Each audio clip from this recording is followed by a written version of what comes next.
The death penalty is the punishment of execution administered to someone legally convicted of a capital crime. 1,188 people were executed in the U.S. from 1977 to 2010. Of those, 85% were executed by legal injection, 13% by electrocution, 0.9% by hanging, and then 0.2% by a firing squad. The death penalty itself is a crime.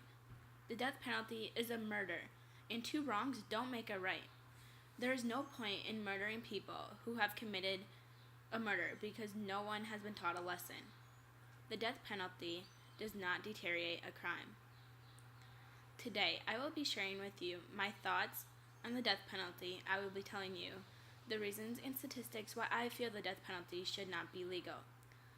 Only 20% of the U.S. states show evidence that executions do deteriorate crime.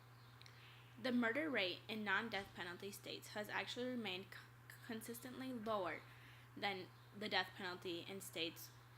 The gap has grown since 1990. On average, states where capital punishment does not seem to deteriorate crime tend to execute many more people than in states where there seems to be no deterrent effect. So, only if states execute many people does the deterrence grow. Not only is the death penalty not deteriorate a crime, it costs millions of dollars. But why are states doing it if it costs way more than life in prison? The state of Kansas concluded that the capital cases are 70% more expensive than comparable non-death penalty cases. The study counted death penalty case costs through to execution and found that the median death penalty case cost $1.26 million, and that's just for one case. I believe that the death penalty in the U.S. is an enormously expensive and a wasteful program with no clear benefits. The death penalty is not a deterrent. It costs millions of dollars, and the person is not even serving time for their wrongdoing.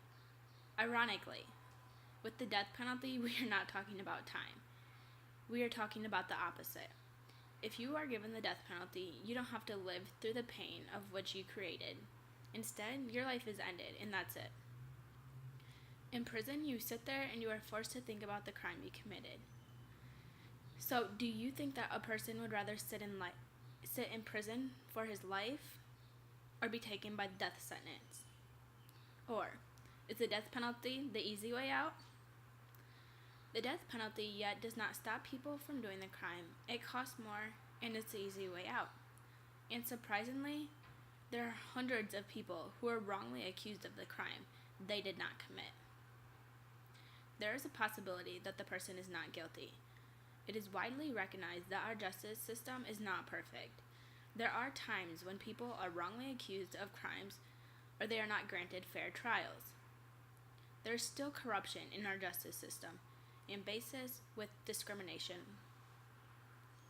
But once the person is put to death, why worry about making sure he or she was actually guilty? Because there's no bringing them back.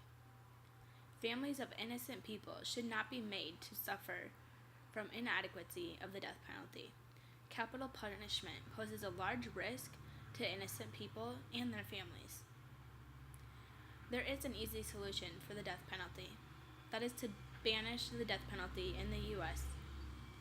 Studies show that it's less expensive for people to sit in prison their entire life rather than the death penalty. These people need to be punished for the crime they committed by owing their time. As I just stated my solution to this problem, I do not ask you to believe what I am saying, but more to understand what I am saying and where I am coming from when I say that the death penalty needs to be banished. With all of the statistics, there are still some people who are for the death penalty. Families and victims look at it as an eye to an eye for an eye way of life. A criminal on death row has a chance to prepare for his death. They get to make a will, they get to make their last statements, and so on. While some victims don't have that chance. There are many other crimes where people are injured by stabbing, rape, theft, and the list goes on. But to some degree, these victims all have the right of freedom and pursuit of happiness violated. Throughout this speech, I have told you reasoning why I believe that the death penalty should not be legal. I have talked to you about the death penalty does not deteriorate the crime, how it costs us millions of dollars, how if a person has committed the crime, they should owe the time, the possibility of the person being innocent, and then lastly, my solution to the problem. My question to you after I have shared my thoughts on this topic is, why do you think there are still 32 states that have the death penalty, with the amount of research and statistics that show it costs more and is less effective to the person in the long run? I retrieved my information from the following websites: deathpenalty.org, deathpenaltyinfo.org, and then lastly, deathpenaltyprocon.org.